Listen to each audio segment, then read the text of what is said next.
Oke, bismillahirrahmanirrahim. Assalamualaikum warahmatullahi wabarakatuh. Kita mulai kembali ya kuliahnya. Tadi ada sedikit trouble. Semoga nanti selanjutnya bisa lancar. Sebentar.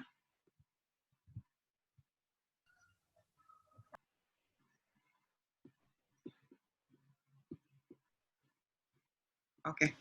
Hari ini saya akan masuk dengan materi regresi linear berganda, artinya regresi lebih dari 2 variabel. Minggu lalu kita sudah membahas mengenai regresi linear sederhana, artinya variabel bebasnya hanya 1 kalau regresi linear sederhana. Kalau hari ini kita masuk dengan regresi berganda, maka variabel bebasnya lebih dari 1 ya. Jadi tapi dalam konteks penelitian biasanya kita akan menggunakan banyak variabel, bahkan lebih dari 10, lebih dari 5, tetapi hari ini kita akan mempelajari terlebih dahulu 2 variabel bebas. Jadi total variabel yang ada di dalam model adalah 3. Saya izin share screen terlebih dahulu. Mohon bantuan Hairunisa untuk meng-admit ya teman-teman yang masuk, sudah saya jadikan co-host. Oke. Nah, ini adalah model yang kita pelajari minggu lalu, yaitu model regresi linear sederhana, di mana hanya ada 1 variabel bebas di dalam model. Silakan Gideon, variabel mana di dalam yang saya gambar ini yang termasuk dalam variabel bebas? Silakan. Variabel bebas itu variabel X, Bu. Oke, X. Kalau Rizky, variabel terikatnya yang mana Rizky? Yang Y-nya, Bu. Y. Oke. Ganter Aidil Fajri. Kenapa variabel Y disebut dengan variabel terikat? Ganter. Silakan Ganter diaktifkan speakernya. Ganter. Iya, Bu. Silakan. Kenapa dia disebut variabel terikat? Y itu? Karena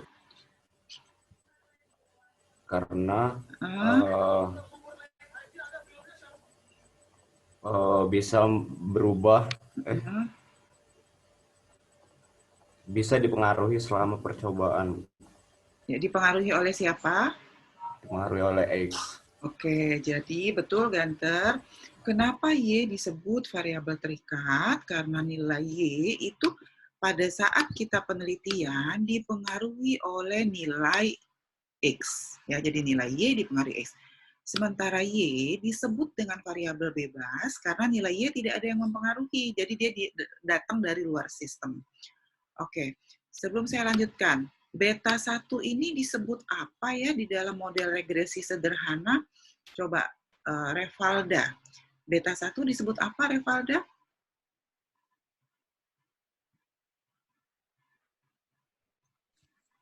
Beta 1 turunan pertama nggak, Bu? Turunan pertama, oke, betul. Tapi apa kira-kira yang lebih ini lagi? Turunan pertamanya atau apanya ini? Kalau garis itu ini apanya? Beta 1 ini? Apa? Silakan. Sudutnya, Bu. Apa? Maaf? Sudutnya. Sudutnya. Atau ada yang lain bisa membantu? Betul, sudut. Sudut ya. Slope, Bu. Siapa namanya? Tolong sebutkan namanya. Prilia. Prilia dan? Oke, jadi ini beta 1 adalah slope atau kemiringan garis. Sudut garisnya betul. Miftahul Jannah. Beta 0 ini apa Miftahul Jannah? Mohon maaf, Bu. Coretan Ibu nggak kelihatan, Bu. Oh, coretan saya nggak kelihatan ya? Iya. Iya, Bu. Oke. Nah, kalau sekarang kelihatan. Nih, saya coret ulang. Masih, Bu. Masih kelihatan, Bu. Slide-nya juga masih slide pertama, Bu. Slide-nya masih slide pertama. Oke. Iya, Bu. Oke. Sekarang slide pertama. Iya, Bu. Oke. Slide pertama. Loh, kok yang ini ya salah? Maaf. Oke.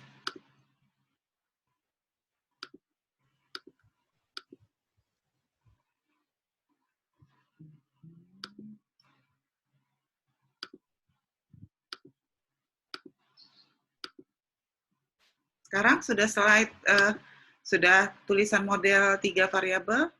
Sudah? Iya, Bu. Oke. Iya, Bu.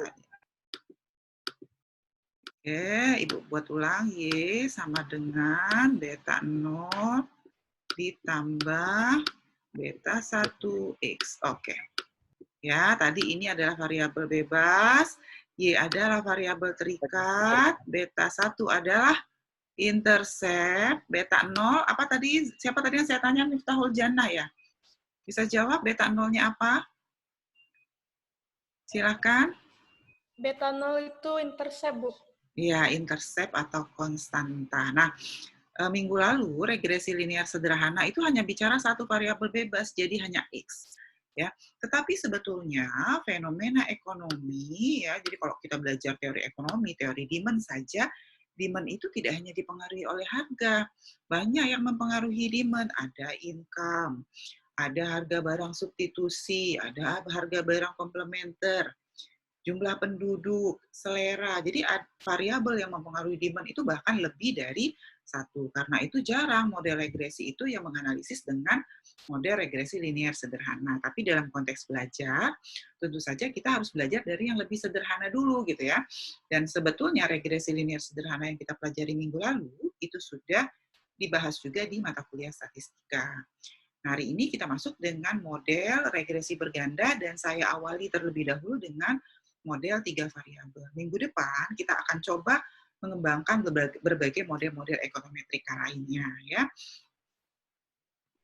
Oke, materi sudah diupload di e-learning, jadi nanti silahkan dibaca kembali dan di-download. Misalnya, saya mulai dengan pengantar.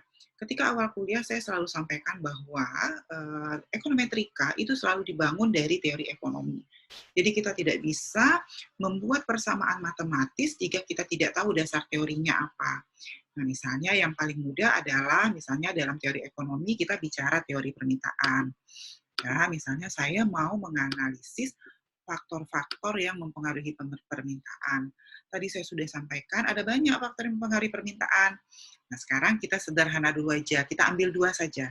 Ada harga, ada pendapatan atau income. Sehingga permintaan dipengaruhi oleh pendapatan dan income. Atau kalau cara membaca matematisnya, Y adalah fungsi dari X1 dan X2. Itu cara membaca matematisnya. Ya.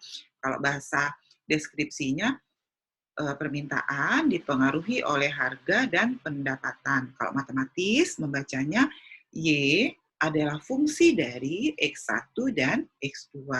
Nah, ini adalah fungsi matematis, masih dalam bentuk fungsi. Maka fungsi matematis ini akan kita rubah, transformasi menjadi persamaan matematis yang linier. Kenapa ada kata linier? Ini penting kata linier. Minggu lalu juga ada kita sebut dengan regresi linier sederhana. Hari ini saya sebut juga dengan regresi linier berganda. Jadi ada yang penting dengan kata linier. Kenapa? Karena minggu depan kita akan mempelajari persamaan non-linier. Ya, jadi kita pelajari dulu yang linier. Linier itu apa? Linier itu kalau nanti kita gambar kurvanya bentuknya lurus. Bisa positif, bisa negatif. Jadi hubungan antara X dengan Y itu linier. Kalau dia kurvanya lurus, berarti X-nya naik, Y naik.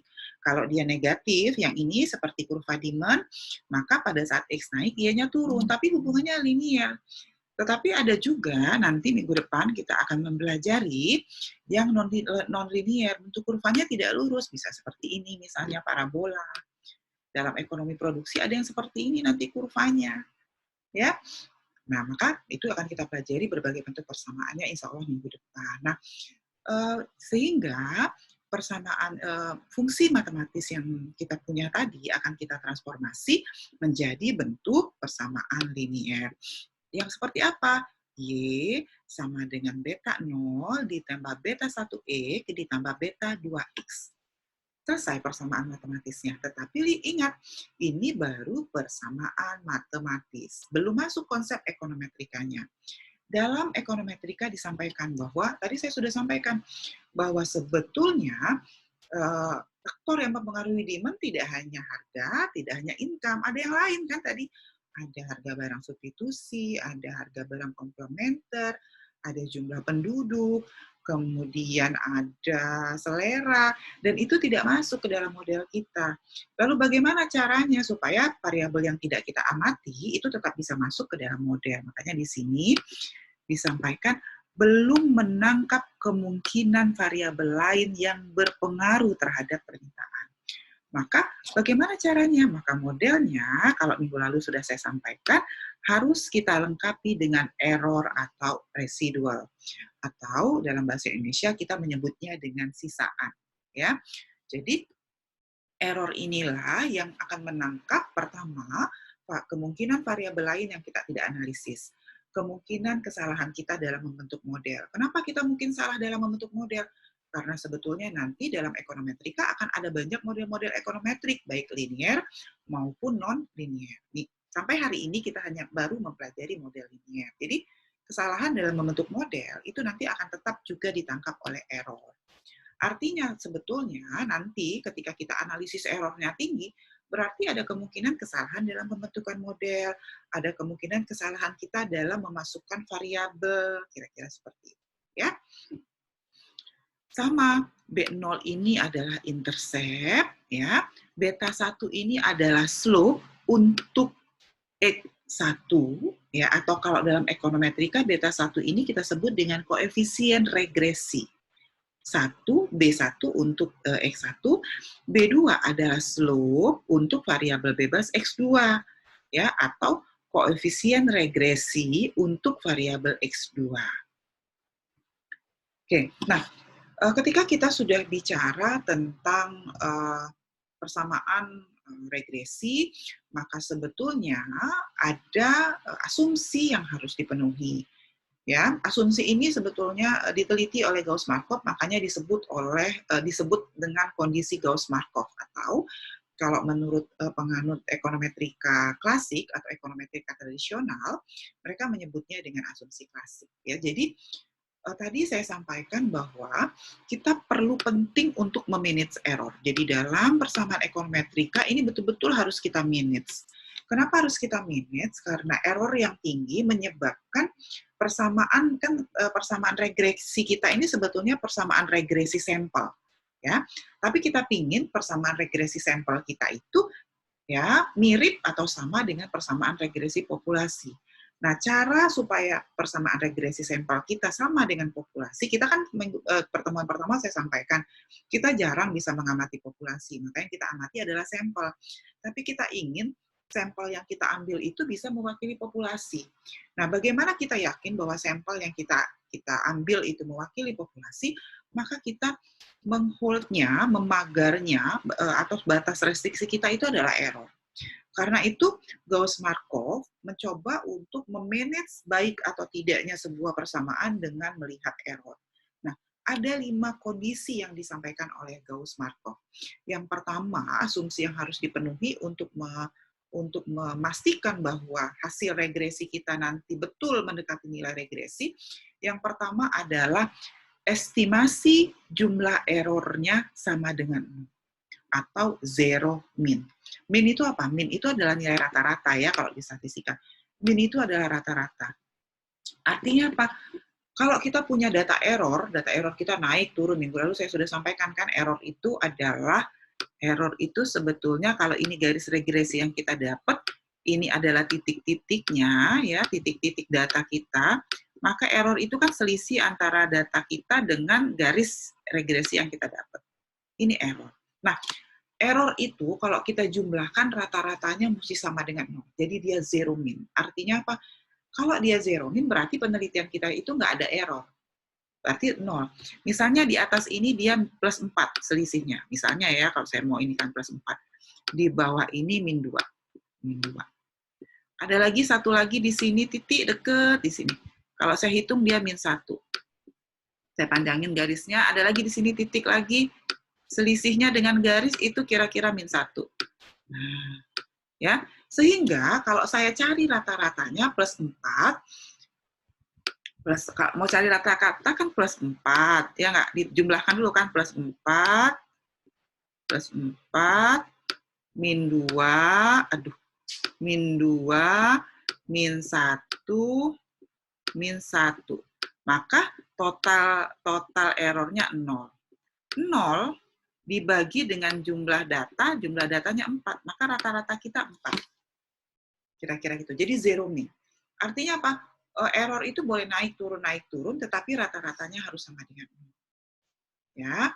Nah, yang kedua adalah covariance. Ini artinya covariant atau hubungan antara error pertama dengan error kedua itu tidak ada. Jadi tidak ada kaitan antara E1, kalau plus 4 ini adalah E1, kemudian min 2 ini adalah E2, tidak ada hubungan antara error pertama dengan error kedua. Artinya apa? Berarti tidak ada, kalau dia tidak terjadi covariance, tidak terjadi hubungan antara error 1 dan error 2, maka tidak ada autokorelasi di dalam model. Jadi atau saya balik, autokorelasi itu terjadi ketika ada hubungan sesama error. Ya. Kemudian yang ketiga, syaratnya adalah varians dari errornya adalah konstan, tahu kuadrat. Jadi kalau dicari errornya, variansnya sebesar tahu kuadrat, konstan, tidak boleh terlalu jauh, tidak boleh terlalu, jadi dekat-dekat nilai varians dari errornya. Kalau dia nilai variansnya dekat, maka dia namanya homoskedasticity. Kalau asumsi kedua ini dilanggar, maka namanya nanti ada penyakit namanya heteroskedasticity. Nah, kebalikan. Makanya nanti di setelah MIT, mahasiswa akan khusus mempelajari bagaimana asumsi Gauss-Markov ini dilanggar. Jadi kalau dilanggar, maka modelnya dalam tanda kutip sakit, harus diobatin. Kira-kira gitu. Jadi pelanggaran terhadap kondisi Gauss-Markov itu akan mengakibatkan model persamaan regresi yang kita hasilkan tidak mendekati nilai populasi, sehingga harus direspesifikasi. Ya. Yang ketiga, ada covariance. Jadi kalau covariance itu ada hubungan varians antara error dengan X, antara error dengan variabel bebas. Harusnya tidak boleh ada hubungan. Nah, kalau ada hubungan, maka persamaannya jadi tidak blue. Kemarin saya sampaikan di kuliah terakhir, di kuliah kedua terakhir, bahwa persamaan itu harus blue, Bayes linear unbiased estimator.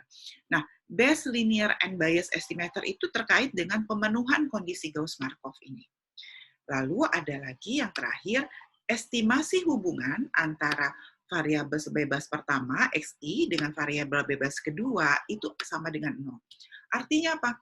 Tidak boleh ada hubungan antara sesama variabel bebas. Jadi, kalau misalnya persamaan kita adalah Y,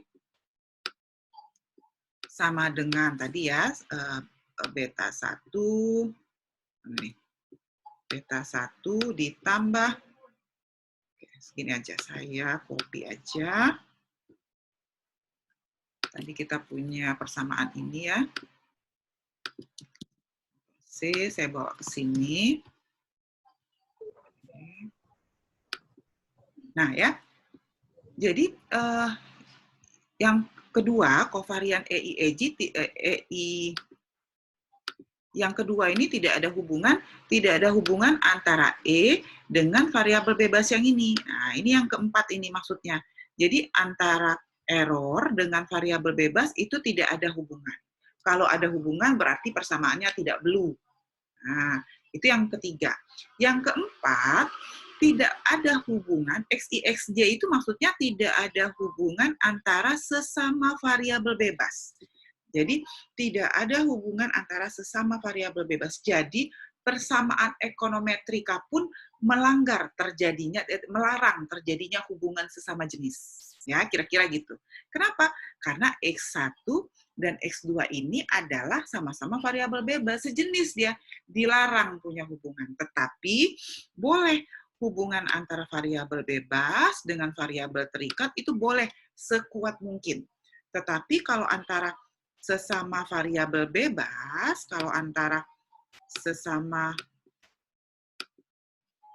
sesama variabel bebasnya apa? Ada X2, ada X1, itu antara berdua ini tidak boleh ada hubungan, karena dia sejenis. Tetapi antara X1 dengan X2 itu boleh ada hubungan. Antara X2 dengan Y, antara X1 dengan Y itu boleh ada hubungan, antara X2 dengan Y itu boleh ada hubungan. Ya, jadi kondisi Gauss-Markov ini akan kita pakai nanti setelah mid semester akan dipelajari. Jadi ini akan dipelajari satu kali pertemuan untuk memastikan bahwa persamaan regresi kita itu betul mewakili populasi. Ya. Sampai sini ada yang mau ditanyakan, silakan sebelum saya lanjutkan. Lanjut. Ibu lanjut ya, kalau belum ada yang mau bertanya. Jadi yang pertama, Ibu ulang, karena ini penting karena akan terus dipakai sampai ke habis setelah mid ya. Pertama, zero min. Zero min itu artinya rata-rata errornya harus sama dengan 0. Kalau rata-rata errornya sama dengan 0, yang pertama ya, kalau rata-rata errornya sama dengan 0, itu artinya di dalam model itu tidak ada error. Ya, kalau dia tidak ada error, berarti nilai sampel sama dengan nilai populasi, langsung bertumpuk dia. Kira-kira gitu. Walaupun sebetulnya, ini kan asumsi ya, tapi nanti ketika kita riset tidak ada yang sama dengan 0, tapi mendekati, ya, errornya itu kecil sekali gitu ya, kira-kira gitu. Yang kedua, tidak ada hubungan antara sesama error. Tidak boleh ada hubungan. Maka kalau dia tidak ada hubungan antara sesama error, maka artinya tidak ada autokorelasi. Ya. Kalau ada hubungan sesama error, berarti terjadi autokorelasi. Maka modelnya sakit. Nah, kira-kira gitu. Yang ketiga, variansnya, jadi varians dari error atau varians dari sisaan, ya, itu harus sama dengan tau kuadrat, harus sama dengan konstanta. Kalau dia sama atau konstan, maka model kita itu berarti homoskedasticity. Bagus berarti kalau dia homoskedasticity. Tetapi kalau ternyata nanti varian sisaan atau varian errornya tidak sama dengan konstan, tidak sama dengan tau kuadrat, maka model kita itu akan mengalami apa yang disebut dengan hetero, bukan homo dia jadi. Hetero, karena konstantanya beragam, heteroskedasticity. Kalau dia heteroskedasticity berarti model persamaan regresi kita itu sakit. Harus diobati nanti. Nanti setelah belajar cara mengobatinya. Heteroskedasticity. Yang keempat, kovarians antara EI atau hubungan antara error atau sisaan dengan variabel bebas itu adalah 0. Ya. Jadi hubungan antara error dengan variabel XI dan juga hubungan antara error dengan variabel XJ itu harus sama dengan 0. Artinya tidak ada hubungan antara residual atau sisaan dengan variabel bebas. Ya. Yang kelima, tidak ada hubungan antara sesama variabel bebas. Jadi, atau istilahnya kalau tidak ada hubungan berarti tidak multicollinearity. Kalau ada hubungan, berarti persamaan kita mengalami multicollinearity. Kalau nanti hasil estimasi atau persamaan kita mengalami multicollinearity, maka model persamaan regresi kita itu dalam tanda kutip sakit, harus diobati. Nanti kita akan belajar bagaimana cara mengobatinya. Jadi, dalam ekonometrika ada 3 penyakit besar yang harus diobati. Kenapa harus diobati? Karena kalau dia tidak diobati, nanti koefisien regresi dan interceptnya tidak mewakili nilai populasi. Apa itu penyakitnya? Penyakit yang pertama adalah auto, penyakit yang kedua adalah hetero, penyakit yang ketiga adalah multicollinearity. Ya, ini akan dibahas detail nanti satu-satu.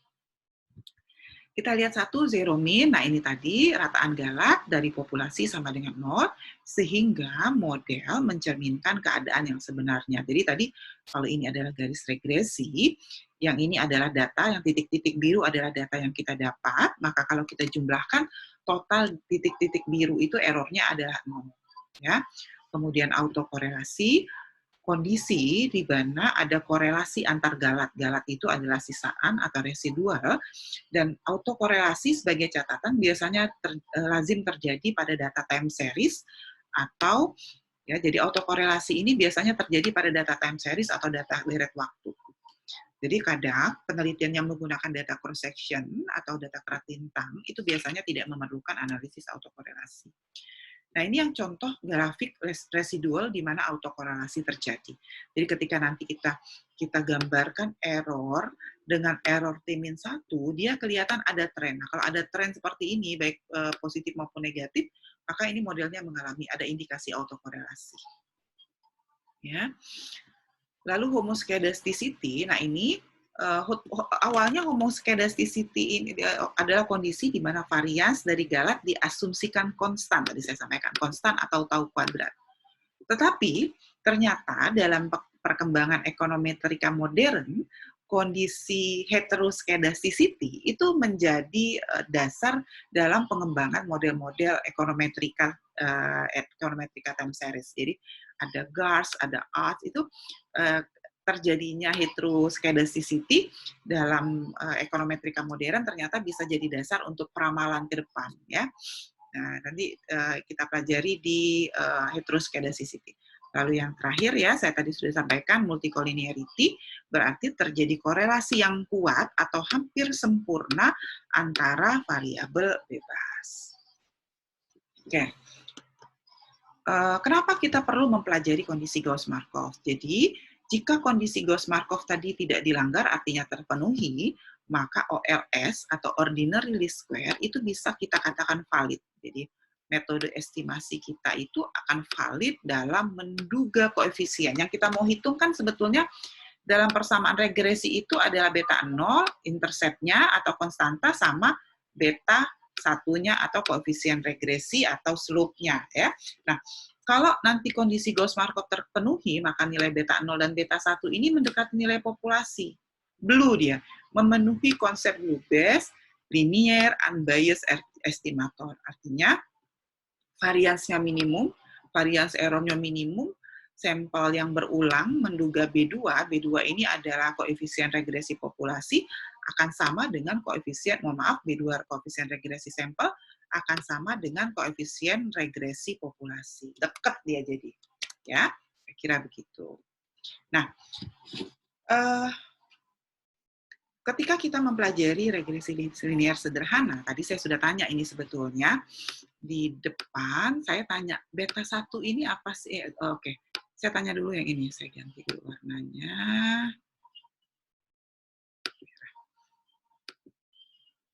Oke, siapa nih ya? Frilia B0 tadi apa Frilia?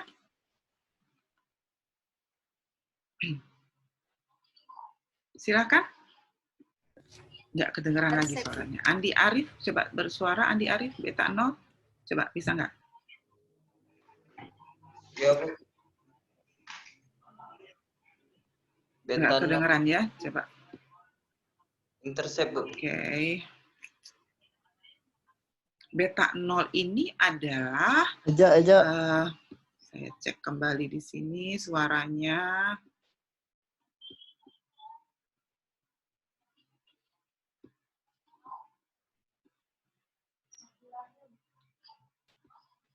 Kenapa ya? Sistemnya keluar masuk atau saya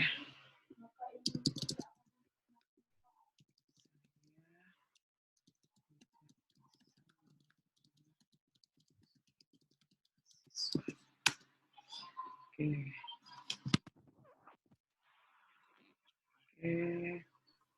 Cek, halo Bu. Halo. Anil itu silakan coba ini mengajak. Iya Bu, halo Bu, bisa nggak Bu dengar Bu? Iya, nggak kedengaran, tidak terdengar. Ya. Oke. Saya teruskan.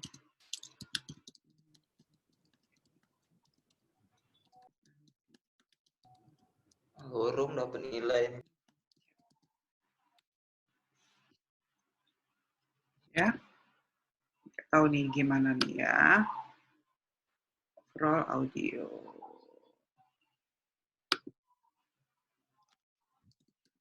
Can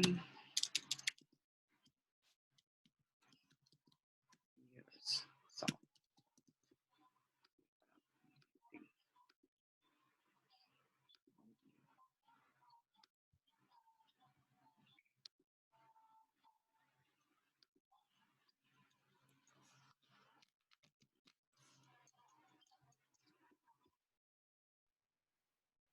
Coba bersuara kembali. Siapa nih? Andi, coba Andi, coba lagi, Di. Halo, Bu. Oke. Kalau saya nggak pakai headset, kedengeran nggak suara saya? Jelas nggak? Kedengeran, Bu. Jelas ya? Dengeran. Oke. Nah, Tiara Maharani. Tiara, coba B0 ini apa, Tiara? Intercept, Bu. Oke, intercept. Nah, karena regresi linear berganda punya lebih dari satu variabel bebas, maka berarti kan koefisien regresi atau slope-nya juga ada lebih dari satu ya, maka kita sebut atau sekarang kita sebut tidak dengan slope lagi tapi koefisien regresi, maka koefisien regresinya lebih dari satu, ada B1, ada B2 di dalam model. Maka kita tidak sebut dengan koefisien regresi saja, kita sebut B1, B2 ini dengan ya, B1, B2 kita sebut dengan koefisien regresi parsial. Ya, jadi parsial. Berarti B1 itu punyanya X1, B2 itu punyanya X2. Ya. Apa itu beta 1? Beta 1 itu akan berguna untuk mengukur perubahan nilai rata-rata Y untuk perubahan nilai X dengan asumsi menjaga X2 konstan, atau kalau kita ekonomi mikro menghitung elastisitas itu ada istilah ceteris paribus, masih ingat? Dalam ekonomi mikro, Anugrah Dwi Cahya masih ingat nggak ceteris paribus di elastisitas ketika membahas elastisitas di ekonomi mikro? Sudah nggak ingat lagi, Bu. Ada yang pernah mendengar kata-kata ceteris paribus? Ceteris. Pernah, Bu. Pernah. Siapa tadi yang jawab? Belum pernah, Bu. Belum pernah pada saat menjelaskan elastisitas di ekonomi mikro. Kalau kita bicara X, maka jika X naik 1 unit, maka Y turun 0,5 unit, ceteris paribus. Nah, biasanya gitu kalau di ekonomi mikro. Apa itu artinya Pak ceteris paribus? Dengan asumsi bahwa variabel lain yang kita tidak amati itu konstan. Nah, ini ceteris tulisannya. Kelihatan nggak tulisan saya ini? Ceteris paribus. Itu istilah dalam ekonomi. Artinya dengan asumsi variabel lain konstan. Ya, artinya kalau kita hanya bicara hubungan antara, kalau di model ini ketika kita menjelaskan B1, berarti kita hanya bicara hubungan antara X1 dengan Y. X2 nggak kita lihat, X2 kita anggap konstan. Kalau kita bicara B2, kita bicara B2, kita hanya bicara hubungan antara X2 dengan Y. Kita tidak lihat X1-nya, maka X1-nya itu ceteris paribus. Makanya di sini dengan menjaga X1 konstan, atau X1 konstan itu maksudnya dalam ekonomi artinya ceteris paribus. Ya. Bisa ikutin. Jadi kalau dalam ekonomi ketika kita mendefinisikan sesuatu, kita harus ada asumsi bahwa variabel lain kita anggap konstan. Kita nggak bisa menganalisis itu langsung variabel ekonominya bergerak serentak. Ya. Kalau Nadia udah pernah dengar, Nadia Fauza sudah pernah dengar istilah ceteris paribus, Nadia? Belum, Bu. Belum. Kalau misalkan lupa. Ya, lupa kali ya. Rasanya nggak ada di ekonomi mikro ketika membahas elastisitas. Nah, maka apa yang harus kita lakukan? Yang kita lakukan itu adalah, kita kan yang di dalam ekonometrika itu tugas kita sebetulnya adalah menghitung beta 0, menaksir, kalau dalam ekonometrika itu namanya menaksir atau mengestimasi ya. Bahasa Inggrisnya sebetulnya estimation, tetapi beberapa buku textbook bahasa Indonesia menyebutnya menaksir, penaksiran. Kita akan menaksir, mengestimasi nilai beta 0, beta 1, dan beta 2. Itulah tugas kita sebetulnya. Kalau kita menggunakan dua variabel bebas, kita masih bisa hitung manual. Ya, jadi hari ini saya akan masih mengajarkan perhitungan manual karena masih menggunakan dua variabel bebas. Tapi kalau sudah lebih dari 3, kita sudah harus gunakan software. Sudah nggak bisa lagi menggunakan perhitungan manual. Ya, oke. Saya ulang. Jadi beta 1 itu artinya berguna untuk mengukur perubahan Y untuk tiap perubahan X1. Artinya kalau X-nya berubah, Y-nya berubah berapa sih kira-kira? Kalau X-nya naik 100%, Y-nya naik berapa persen sih? Nah, itu adalah beta 1. Bisa ikutin sampai sini. Beta 2 itu apa? Beta 2 mengukur perubahan Y akibat perubahan X. Kalau X-nya naik 100%, Y-nya naik berapa persen sih? Itu adalah B2. Ya. Gideon bisa dengar? Silakan berkomentar, Gideon. Kita cek kembali suaranya. Bisa, Bu. Oke. Nah, karena tugas kita adalah melakukan penaksiran terhadap beta 0, beta 1, dan beta 2, ini sama ya, B0 ini maksudnya beta 1, beta 0, beta 1, beta 2, maka kita harus punya rumus. Ini rumusnya kelihatannya agak ribet kalau ngitung manual gitu ya. Kalau menghitung dengan menggunakan software, langsung klik, tidak sampai 10 menit langsung keluar hasilnya sebetulnya. Tapi dalam konteks belajar, kita harus belajar yang manual dulu. Mana tahu nanti ada yang mau menjadi dosen, mau gantiin saya, kan gitu ya. Nanti kalau mau gantiin saya ngajar ekonometrika misalnya, tuh nggak tahu tuh Bu Desi dulu nggak ngajarin tuh beta 1 bagaimana menghitung dan sebagainya.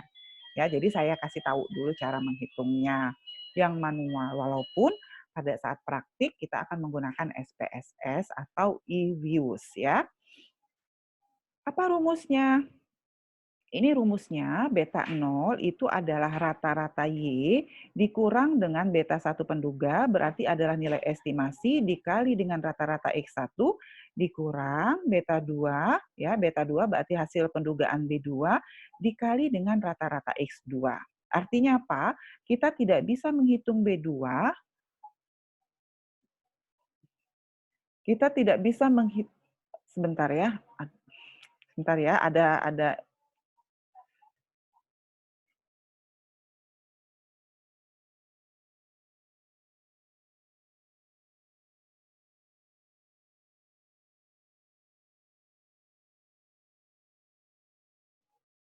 Oke, mohon maaf. Artinya kita tidak bisa menghitung beta 0 jika kita tidak hitung dulu beta 1 dan beta 2. Ini ada beta 1, beta 2. Jadi nilai ini nanti masuk ke sini. Nah, nilai yang ini nanti masuk ke sini. Nah, gitu ya.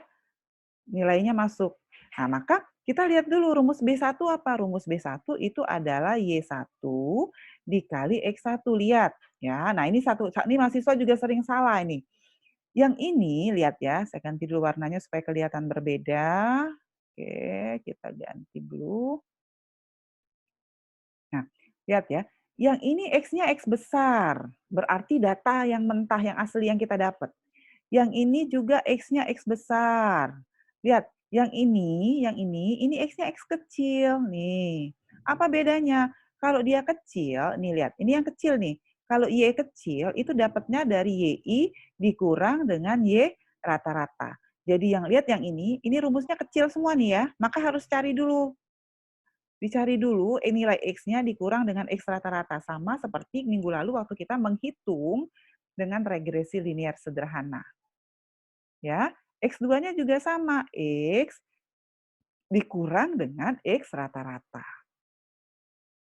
Ya, sudah dapat nilai ini, sudah mencari nilai ini, baru bisa menghitung nilai B1 dan nilai B2. Saya ikutin sampai sini. Nanti ketika ujian saya nggak mungkin meminta mahasiswa menuliskan rumus ini gitu ya, karena saya juga sebetulnya hafal nggak, Bu? Kalau hafal sekilas hafal gitu, tapi untuk mahasiswa mungkin agak panjang, banyak sekali cacing-cacingnya kan gitu ya. Jadi satu yang perlu dipahami, saya tidak akan minta mahasiswa untuk menghitung menuliskan bentuk rumusnya tanpa melihat buku, pasti akan saya boleh melihat buku kalau ujian gitu ya. Tapi tahu cara memakainya gitu.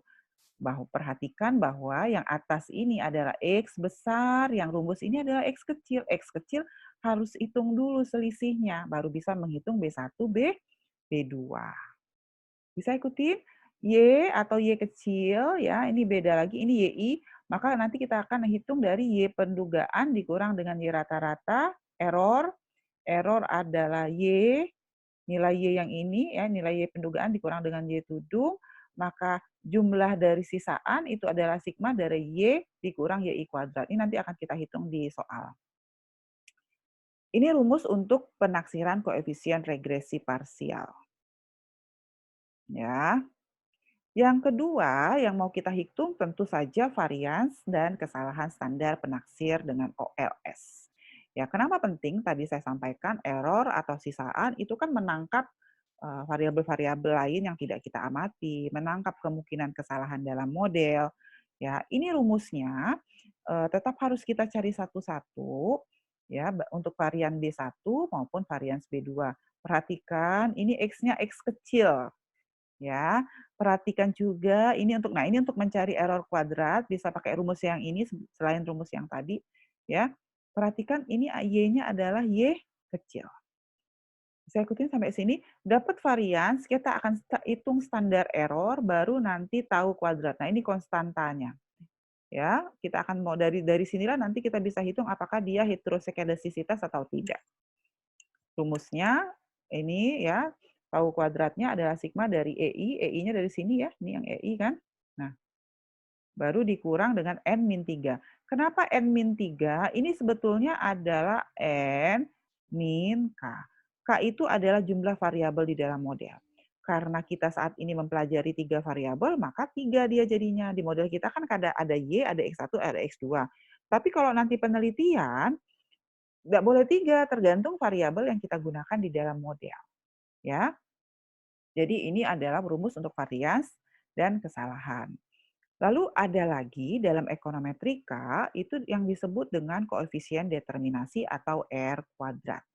Koefisien determinasi berguna untuk mengukur kebaikan suai. Dalam buku Indonesia menyebutnya kebaikan suai, sebetulnya bahasa Inggrisnya goodness of fit. Ya, dari persamaan regresi. Koefisien kan minggu lalu saya sampaikan, pertemuan pertama saya sampaikan bagaimana kita tahu salah satu tahap dalam persamaan regresi itu validasi model atau verifikasi. Ada kriteria ekonomi, betul, Haromain? Ada kriteria apa lagi selain kriteria ekonomi, Haromain? Silakan. Ada kriteria apa lagi waktu kuliah pertama? Ada kriteria ekonomi. Ayo, kriteria apa lagi? Ada 2 lagi kriterianya untuk tahu model kita.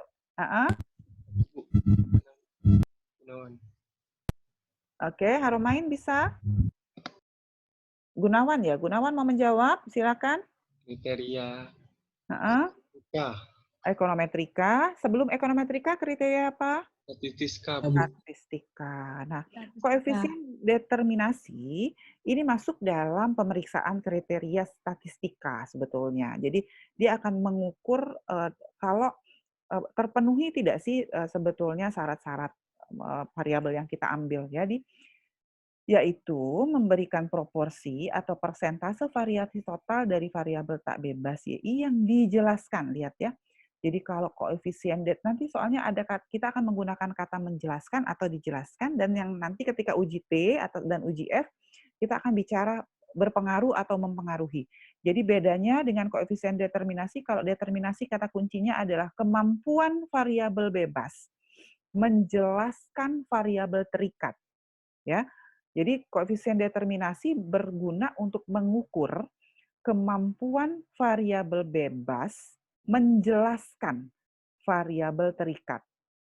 Artinya nanti makin tinggi koefisien determinasi, ya, makin tinggi koefisien determinasi, maka makin tinggi kemampuan variabel bebas menjelaskan variabel terikat, ya. Makin tinggi kemampuan variabel bebas menjelaskan variabel terikat.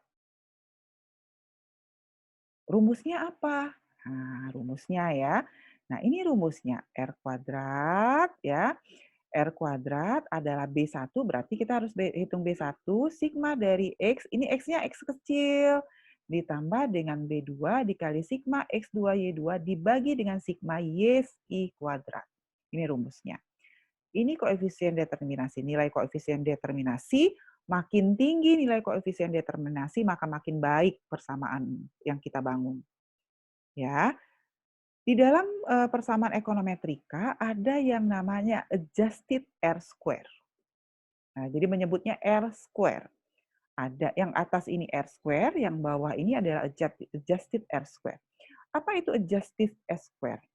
Adjusted R square adalah koefisien determinasi ya yang sudah mentoleransi kemungkinan kesalahan dalam pembentukan model. Makanya dia di sini ada error. Nah, jadi adjusted R-square itu sudah melakukan modifikasi atau toleransi dalam perhitungannya, dia sudah memasukkan kemungkinan kesalahan atau error-error atau residual atau sisaan yang ada di dalam model kita. Bagaimana kita tahu kalau model kita baik? Kalau model kita baik, itu biasanya dicirikan oleh nilai R kuadrat dan adjusted R-square-nya itu dekat. Misalnya selisihnya paling jauh hanya 5%. Misalnya di sini 90% ya. Misalnya R kuadratnya 90%, adjusted R-square-nya 87%. Nah, itu berarti model kita udah betul tuh. Kenapa? Karena nilai realnya, nilai yang toleransi terhadap kesalahan sudah dekat dengan nilai R-square-nya, dengan koefisien determinasi yang biasanya. Maka kalau dia 9, tapi kalau misalnya di sini 90, di sini 70, oh itu berarti ada kemungkinan model kita itu salah. Kemungkinan variabel yang kita ambil salah, maka kita harus respesifikasi. Kan di pertemuan pertama disampaikan kalau ternyata hasil validasinya tidak baik, kita harus kembali lagi ke atas, ke respesifikasi model. Jadi, koefisien determinasi adalah kriteria pertama untuk memeriksa secara statistika apakah persamaan kita itu baik atau tidak. Kriteria ekonometriknya nanti ya, karena kriteria ekonometrik itu nanti akan berkaitan dengan yang tadi, autokorelasi, heteroskedasticity, multicollinearity, itu akan kita bahas setelah mid semester. Ya. Jadi kriteria statistik yang pertama adalah R kuadrat. Yang kedua, ya, berkaitan dengan pengujian hipotesis. Ada 2 uji yang akan kita pakai, yaitu uji ragam, ya, namanya uji F, dan yang nanti selanjutnya setelah uji F namanya uji T. Sebetulnya uji F dan uji T sudah kita pelajari di statistik bidang sosek dan statistika. Tetapi agak berbeda cara membaca hasilnya, ya. Jadi yang pertama saya sampaikan terkait dengan kriteria statistika, yang pertama kita periksa adalah goodness of fit, R kuadrat, dan adjusted R square. Yang kedua adalah uji F yang akan kita periksa dari model. Uji F itu berguna untuk apa? Tadi kan saya sampaikan bahwa model yang kita bangun itu variabel bebasnya ada 2. Ya enggak? Tadi kan model kita itu ada Y dipengaruhi oleh, oke agak susah Ibu nulisnya ya, Y itu adalah fungsi dari X1 sama X2. Nah, gitu ya kira-kira. Ada 2 ya persamaan kita. Nah, uji F ya, itu berguna untuk melihat pengaruh X1 dan X2 itu secara bersama-sama. Nah, gitu ya. Jadi dia pengaruhnya, jadi pengaruh variabel bebas terhadap variabel terikat secara bersama-sama. Ya, jadi secara bersama-sama mereka ini berpengaruh nggak sih terhadap Y? Nah, kira-kira gitu. Nah, hipotesanya adalah beta 1 sama dengan beta 2 sama dengan 0 untuk H0 dan H alternatifnya minimal salah satu dari beta tidak sama dengan 0. Rumusnya apa? F adalah, atau F sama dengan R kuadrat dibagi 2, dibagi dengan 1 min R kuadrat per N min 3. Hati-hati, N min 3 ini karena variabel di dalam model kita adalah 3. Atau bisa juga menggunakan koefisien regresi yang sudah kita dapat sebelumnya. Jadi dicari dengan 2 rumus ini hasilnya akan sama ya. Jadi bisa juga pakai rumus yang kedua ini. Kalau kita sudah dapat F, kalau di statistik kan ini namanya F hitung. Maka kita harus cari F tabel. F tabelnya ada alfa, N min K, nanti buka tabel F, ya F N min K, karena di kita 3 variabel, N min K-nya adalah N dikurang 3. Kita akan tolak terima H0, jika nanti F hitung lebih kecil dari F tabel, tapi kalau F hitung lebih besar dari F tabel, maka kita akan terima H1 atau tolak H0. Ya, jadi uji F berguna untuk melihat pengaruh variabel bebas secara bersama-sama. Yang kedua ada namanya uji T. Kalau tadi uji F berguna untuk melihat pengaruh variabel bebas secara bersama-sama, kalau uji T berguna untuk melihat pengaruh variabel bebas itu sendiri-sendiri gitu, secara parsial. Jadi bagaimana pengaruh X1 terhadap X2, bagaimana pengaruh X2, bagaimana pengaruh X1 terhadap Y, bagaimana pengaruh X1 terhadap Y itu dilihat sendiri-sendiri. Kalau tadi sama-sama, bisa saja ketika bersama-sama dengan uji F, X1 dan X2 secara bersama-sama berdasarkan uji F berpengaruh terhadap Y. Tapi ketika dilihat sendiri-sendiri ternyata tidak. Nah, jadi sama seperti kita memilih ketua kelas misalnya, atau memilih ketua kelas, ada 50 orang, 40 orang memilih A, 10 orang memilih B. Ya, maka secara bersama-sama yang menang adalah A.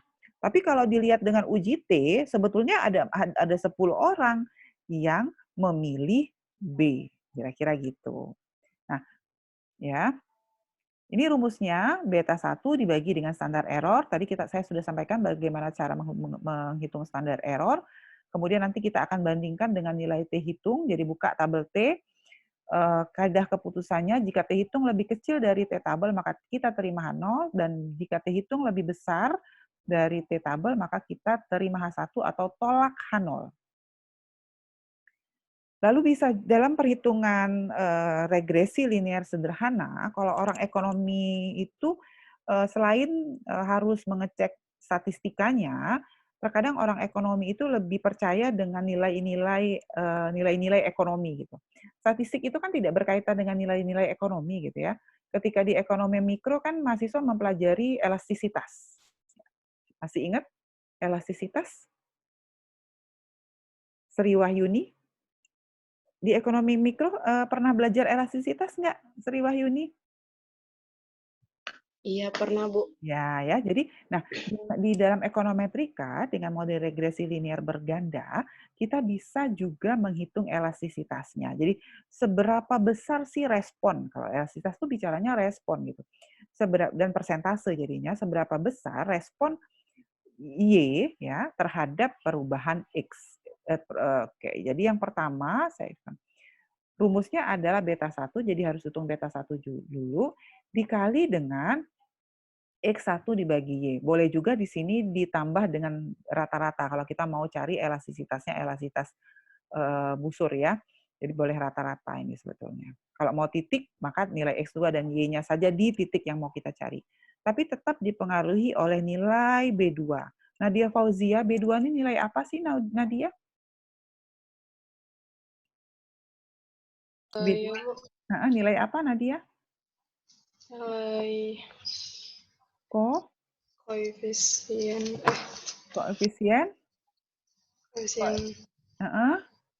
Koefisien. Anugerah Dwi Cahya, silahkan. B2 tadi apa?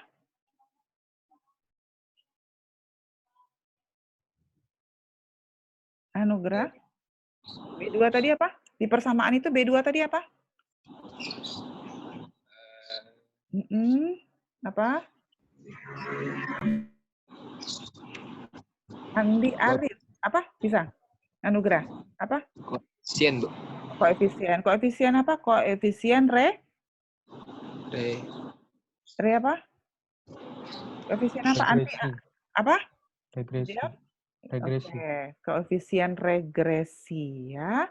Jadi B1, B2 ini koefisien regresi, B1 koefisien regresi untuk variabel bebas X1, B2 adalah koefisien regresi untuk variabel bebas X2. Bisa ikutin sampai sini? Oke, kalau belum aplikasi itu belum enak. Oke, ini contoh soal. Ya, contoh soal. Kita mau tadi di depan, di teori di depan itu saya sampaikan, kita mau lihat bagaimana pengaruh harga dan income terhadap permintaan. Nah, ini datanya. Ya, ada 10 sampel 10 konsumen yang ditanya berapa harga barang yang dia beli, berapa income-nya, berapa permintaannya. 10 sampel. Kita mau lihat pengaruhnya. Maka apa yang harus ini perhitungan manual ya. Nanti saya akan sampaikan hasil estimasi dengan menggunakan eViews. Kalau hitung manual, saya sampaikan tadi, kita harus bikin tabel Excel-nya dulu. Kalau lebih mudah sih di Excel ya. Jadi jangan dihitung manual betul. Cari data Y jumlahnya berapa, X jumlahnya berapa, X1 jumlahnya berapa, X2 jumlahnya berapa, lalu cari rata-ratanya. Elsa, Desiani Putri Elsa, untuk Y2 ini dapat 80 dari mana, Elsa? Elsa, ayo Elsa. 80 dapat dari mana, Elsa?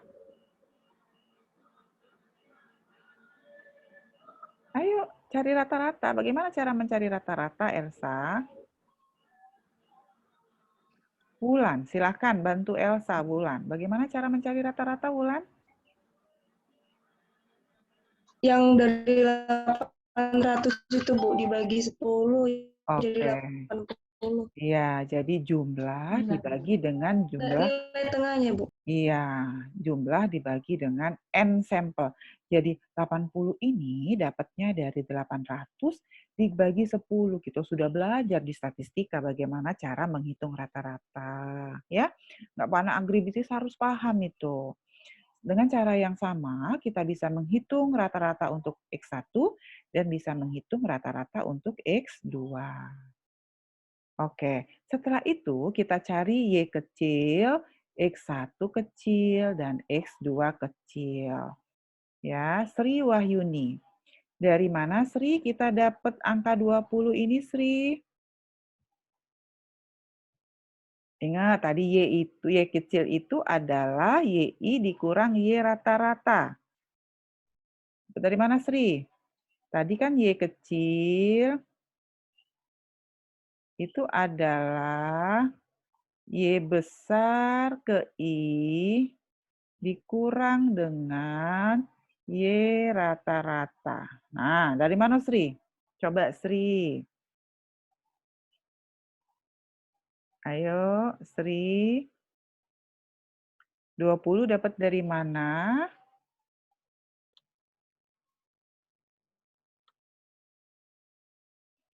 Dapat dari mana? Saya, Bu. Siapa? Silakan sebutkan namanya. 100 kurang 80. Gunawan. Dari mana, Gunawan? 100?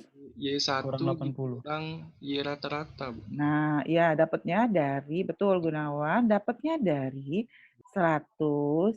Jadi YI ini maksudnya 100. Di sampel pertama itu I1. Maka 100 dikurang dengan 80. Ya. Syakila Ning Maharani. Syakila, 400 ini dapat dari mana, Syakila? Nih, yang Ibu lingkeri. Syakila, dapat dari mana, Syakila? Iya, Bu. Ya, dapat dari mana, coba? 400 ini loh, Syakila, nih. Dapat dari mana?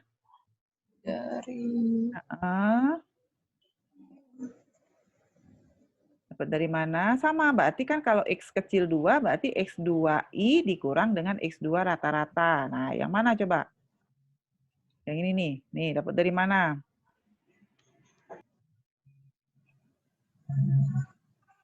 Ayo, dapat dari mana? 400.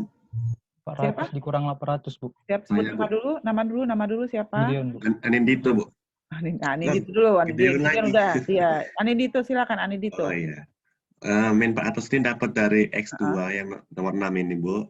Oke. Kurang dari ini X2 rata-rata 800. Dikali dengan 800. Betul, Anindito. Jadi min, kenapa dia min? Karena 400 dikurang dengan 800. Iya, Bu. Ya, makasih. Sarah Adelia. Ibu ganti pena dulu ya, biar enggak itu. Sarah. Min 3. Dapat dari mana, Sarah? Min 3. Sarah? Ya, Bu. Kalau langsung lihat X1 yang besarnya, Sarah.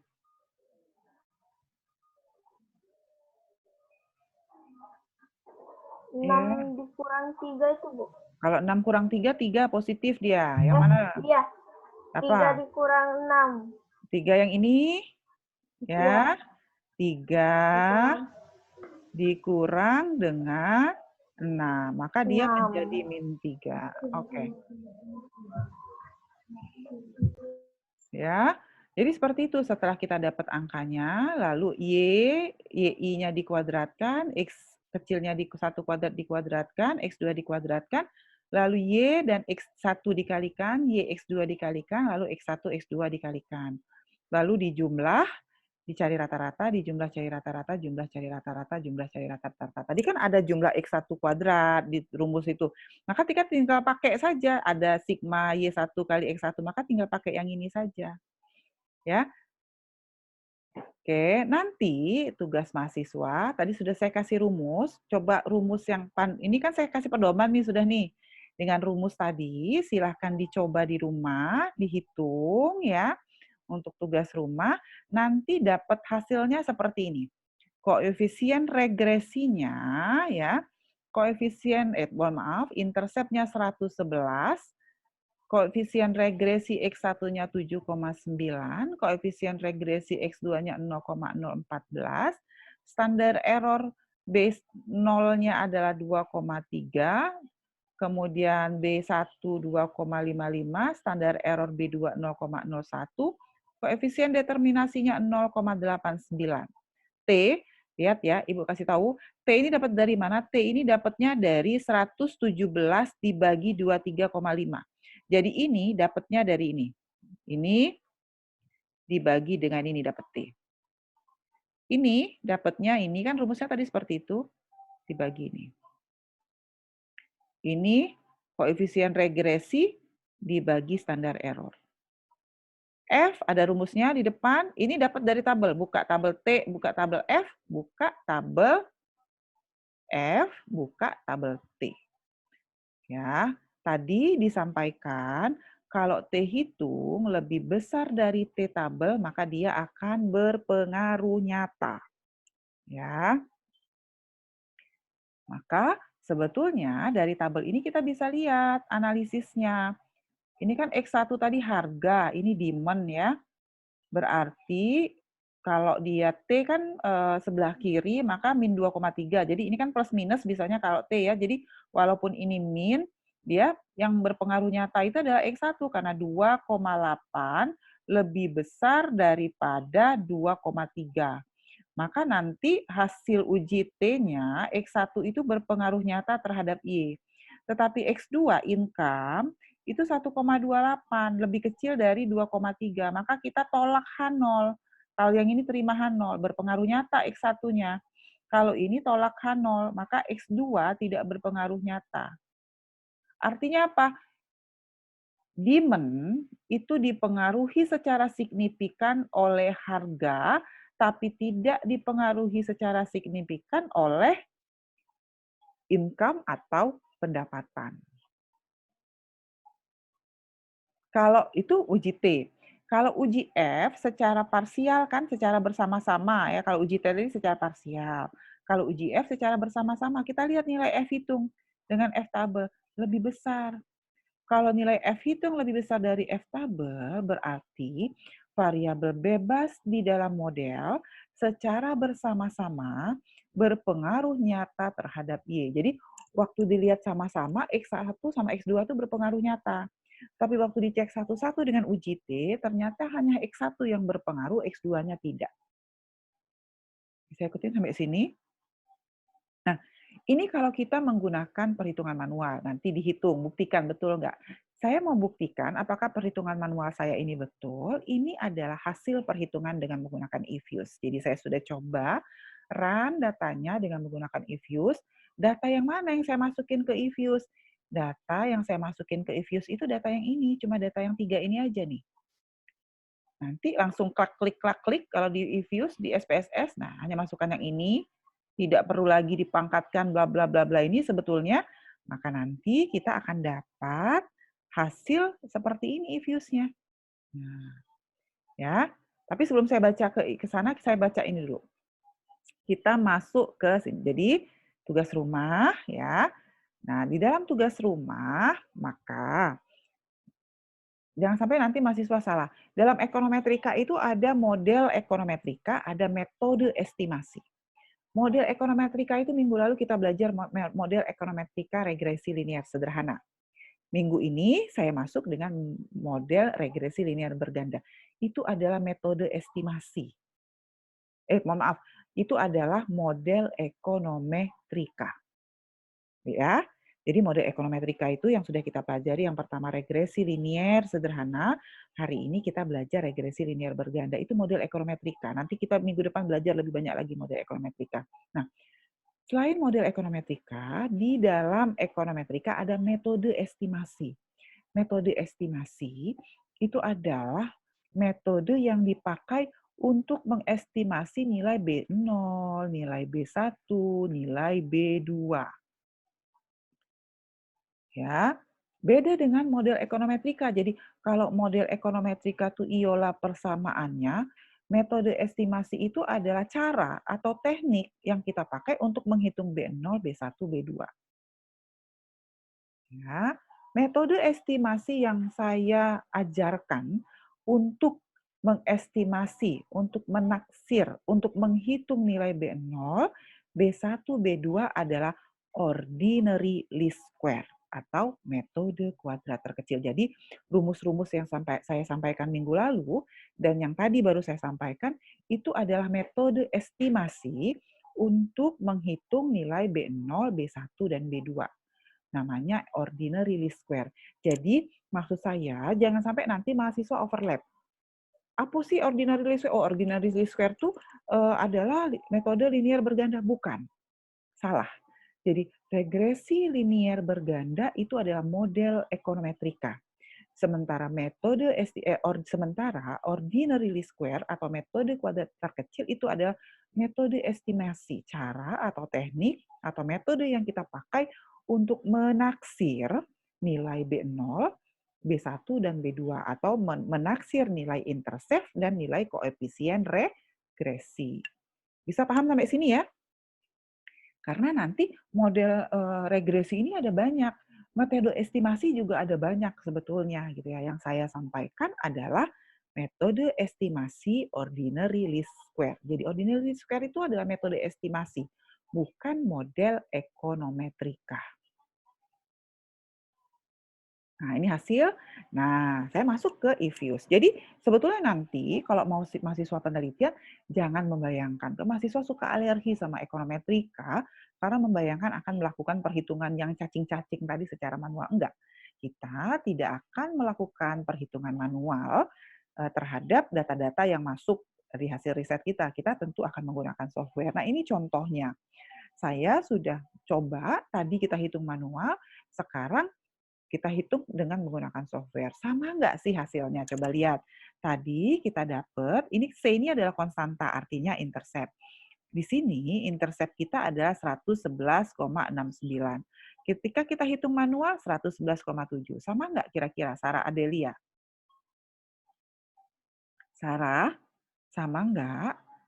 Konstanta atau intercept yang kita dapat, ini 100, sama?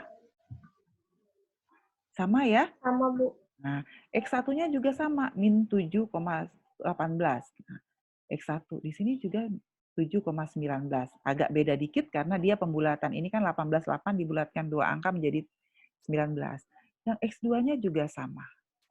Ya, standar error-nya juga sama. Jadi kalau hitungan kita benar, maka hasil hitung manual dengan regresi itu akan sama. Jadi nggak akan berbeda. Nah, ya. T statistik, inilah uji hasil T statistiknya.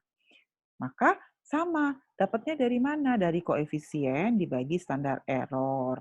Itu dapatlah uji T statistik. Saya ikutin.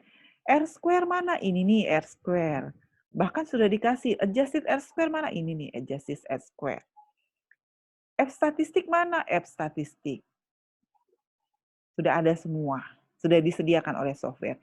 Yang tidak ada sebetulnya kita punya nilai T hitung, tapi kita tidak dikasih nilai T tabel. Kan gitu ya. Sementara tadi waktu kita hitung manual, biasanya kita akan membandingkan antara T hitung dengan T tabel. Nah, tapi sebetulnya kalau kita sudah pakai SPSS atau EVIUS, kita tidak usah lagi buka T tabel. Tinggal lihat probability. Makanya di sini ada F statistik, berarti ini adalah nilai F hitung, kemudian ini adalah probability terhadap F. Nah, yang dilihat adalah nilai probability-nya di sini. Kita mau pakai berapa sih taraf nyata kita? Saya mau pakai, biasanya kalau riset kita pakai 0,01 atau 0,05. Nah, pakai 0,05. Misalnya, Bu, saya pakai T-tabelnya, alfanya, taraf nyatanya 0,05. Artinya, kalau nanti nilai probability ini lebih kecil daripada taraf nyata yang kita pakai, berarti variabel tersebut berpengaruh nyata. Bisa ikutin sampai sini. Ya, kalau pakai 0,05, ini kan 0,026, ini berpengaruh nyata, ini lebih kecil kan? Kalau dia lebih kecil, dia berpengaruh nyata, tapi yang X2 ini lebih besar daripada 0,05, maka X2 tidak berpengaruh nyata. Jadi, tinggal baca probability-nya. Selagi dia lebih kecil dari 0,05, atau lebih kecil kalau kita pakai 0,01, maka dia nyata berarti. Sama seperti F. F juga lihat nih, kalau kita pakai 0,05, maka F-nya probability-nya lebih kecil nih, jauh lebih kecil dari 0,05, maka secara bersama-sama variabelnya berpengaruh nyata. Kalau kita membaca estimasi dari hasil perhitungan software. Jadi kalau udah pakai software, nggak usah lagi buka tabel, langsung aja lihat probability-nya. Tapi kalau hitung manual, terpaksa buka tabel, karena kita tidak tahu probability-nya berapa. Ya, bahkan kalau di eViews dia sudah sajikan, ini persamaan komennya ya, ini bentuk persamaannya C2, C3, ini koefisien regresi, nah ini bentuk persamaannya dia sudah sajikan.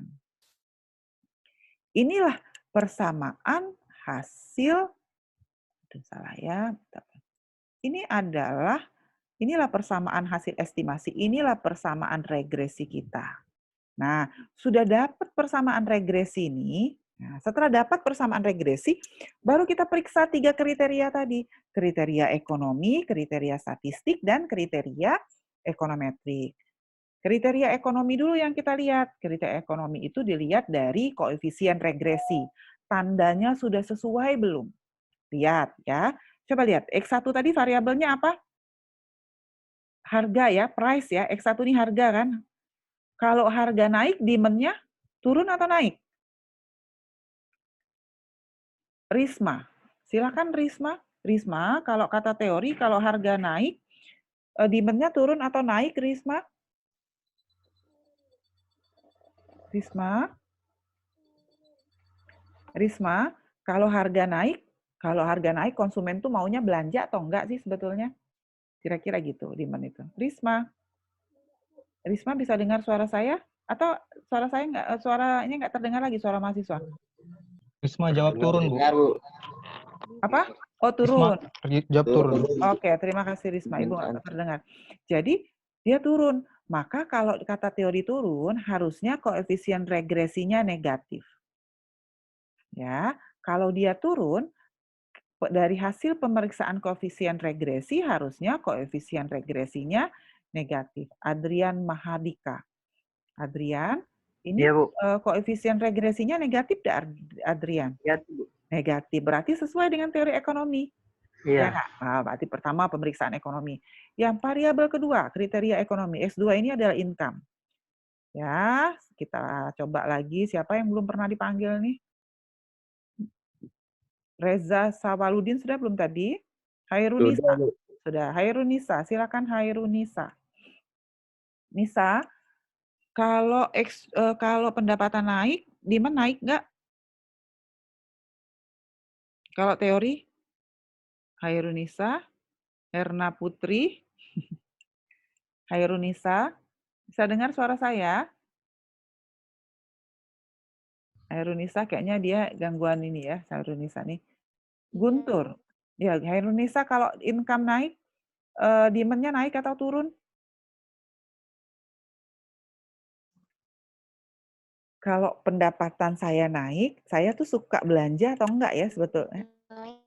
Naik ya. Jadi maka koefisien regresinya kira-kira naik positif atau negatif? Bunga, silakan Bunga. Bunga.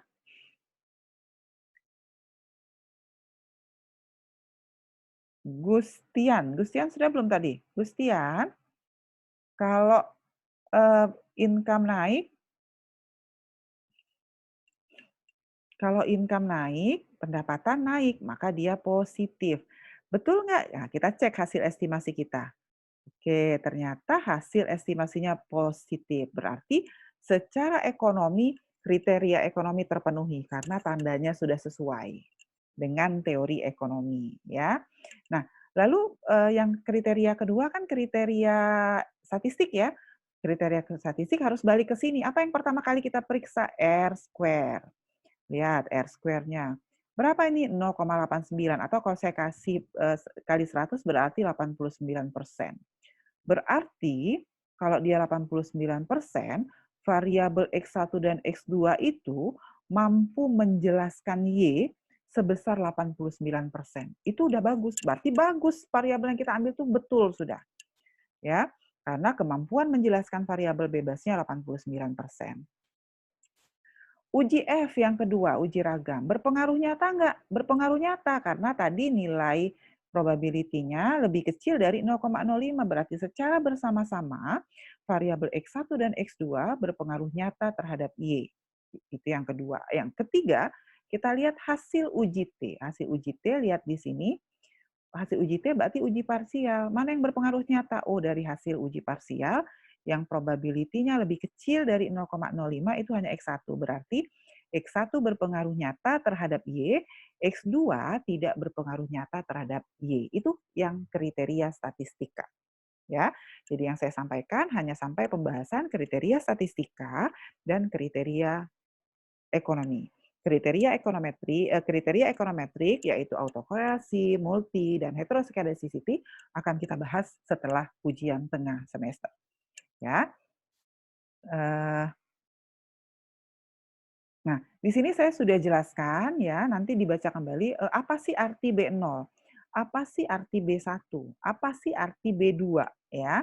Nanti termasuk juga bagaimana membaca R kuadrat, bagaimana membaca uji F, lalu bagaimana cara membaca uji T. Tadi saya sudah sampaikan, tapi di sini penjelasannya nanti bisa dibaca kembali ya.